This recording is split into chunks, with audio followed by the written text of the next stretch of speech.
Party मला वाटतं परभणीला येते. तिचा अंत्यविधी होईपर्यंत मी इथे थांबणार आहे. त्याच्यासाठी शांततेने पार पाडली पाहिजे त्या सगळ्याच्या. तर काय वाटतं एकूण परभणीतील सर्व प्रकरणं जर बघितली? मी 2 प्रकरणं परभणीची बघितली. तुमच्या कोणाच्या लक्षात असेल मला माहीत नाही. एक असंच प्रकरण एक 10-12 वर्षापूर्वी झालं होतं आणि ते म्हणजे 125 लहान मुलं 14 एप्रिलला. आणि त्यावेळेस मी 5-6 तासातच आलो होतो आणि पूर्ण परभणीतल्या जनतेने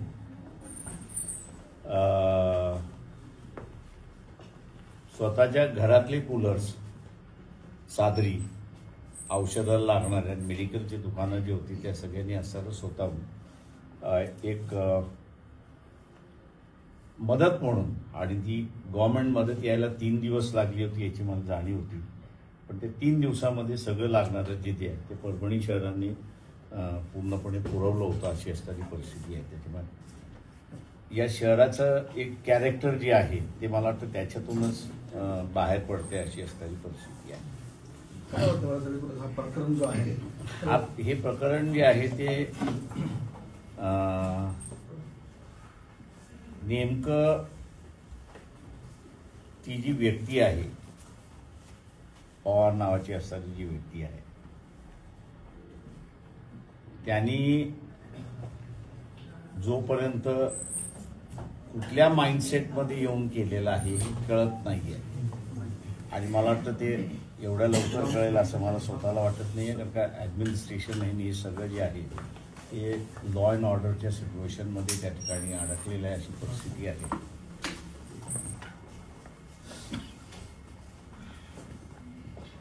त्याच्यामुळे मला असं वाटतं की या परिस्थितीवरती कुठल्याही पद्धतीने असणारं भाष्य करणं आणि पोलिसांची जे ॲक्शन झालेले आहे, या पोलिसांच्या ॲक्शन्स ज्या आहेत या कोऑर्डिनेटेड होत्या की अनकोऑर्डिनेटेड होत्या याचंही अजून असणारं कुठेही स्पष्टपणे येत नाही आहे. मी शासनातल्या काही अधिकाऱ्यांशी ज्यावेळेस बोललो तर ते म्हटले आज आमची असलेली पहिली प्रेफरन्स जी आहे ती लॉ अँड ऑर्डर मेंटेन करणं, शांतता मेंटेन, आणि एकदा ते झालं की मग असणारं हे कोऑर्डिनेटेड एफर्ट होते की अनकोऑर्डिनेटेड एफर्ट होते याचा आम्ही असणारा एक तपास त्या ठिकाणी करणार आहोत. आणि मी असणारा मानतोय त्याच्यामध्ये की या गोष्टी जोपर्यंत बाहेर येत नाही तोपर्यंत मला वाटतं या परिस्थितीवरती भाष्य करणं कठीण आहे असं मी त्या ठिकाणी मानतोय. माझा अजून असणारा इथले SP असतील किंवा IG असतील दोघांशी टेलिफोनवरतीच बोलणं झाले, पण प्रत्यक्षात काही रुबरू झालेलं नाही. आणि या वातावरणामध्ये मला नाही वाटत असणारं की एक थोडंसं मोकळेपणाने मलाही बोलता येईल आणि SP आणि IG ला बोलता येईल अशी परिस्थिती आहे. त्याच्यामुळे मला पुन्हा असं एक राऊंड मारावंच लागेल असं मला त्या ठिकाणी दिसते. की परभणीमध्ये हा प्रकार घडला, लाठी हल्ला, बाजूला बीड जिल्हा, सरपंचाची क्रूर हत्या होते, पोलिसाचे अधिकारी आरोपीसोबत सहभागी आहे, कायदा आणि सुव्यवस्थेचा जो मराठवाड्यातला प्रश्न आहे, सरकार आलेलं आहे, आणखी गृहमंत्रालय कुणाकडे माहिती नाही. काय वाटतंय हे सर्व? नाही, म्हणूनच मी म्हणालो त्याच्यामध्ये की म्हणजे ज्या पद्धतीचे असताना देशमुखच्या हत्येंवरती सायलन्स आहे हेही माझ्या अंदाजानं एक गूढ आहे असं मी त्या ठिकाणी मानतोय.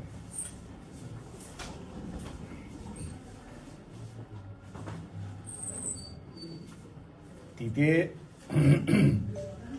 शॉक मध्ये गेलेली लोक आहेत असं मी बीडमध्ये बघतो. म्हणजे ज्यांच्याशी बोलतो त्यांना असताना ज्याला स्टंट आपण म्हणतो, माणूस जसा स्टंट होतो तसं बीडची जनता त्या ठिकाणी स्टंट आहे अशी परिस्थिती आहे. आणि कोणीच बोलायला तयार नाही आहे, कोणीच काही सांगायला तयार नाही. आणि तुम्ही विषय काढला तर लोक रामराम करतात, अशी असणारी परिस्थिती आहे. इथे माझ्या अंदाजानं परभणीमध्ये जे आहे ते इमोशनल इश्यू त्या ठिकाणी एक होता आणि त्या इमोशनलच्या ह्याच्यावरती फुले शाहू आंबेडकरी विचारांचा जो माणसं होती ती सगळी सहभागी झाली, इन्व्हॉल्व्ह झाली, अशी असणारी परिस्थिती आहे. त्याच्यामध्ये दोन वेगवेगळ्या घटना आहेत. त्याच्यामध्ये तिथे स्टंट असल्यामुळे काहीच घडलं नाही, अशी असणारी परिस्थिती आहे. इथे रिॲक्शन आली, अशी एक परिस्थिती आहे. त्यामुळे दोन वेगवेगळ्या घटनांना मी दोन वेगळ्या पद्धतीने तिथे बघतोय. पण हा जो स्टंटपणा जो आहे तो माझ्या अंदाजानं मला फार भीतीदायक वाटतोय, अशी परिस्थिती आहे. याचं कारण की आता आपली गत अशी होणार का, आपण काही बोललो तर दोन्ही बाजूने, म्हणजे वंजारी समाजाच्याही बाजूने तीच आहे आणि समाजाच्याही बाजूने तीच आहे, किंवा आपली गत अशी होणार का याच्याबद्दलचं असताना लोक स्टंट आहेत. आणि ती मला असं भीती फार, ज्याला आपण म्हणतो की स्केअरी, ज्याला इंग्रजी शब्द आपण वापरतो, अशी आहे, अशी मी त्या ठिकाणी मानतो.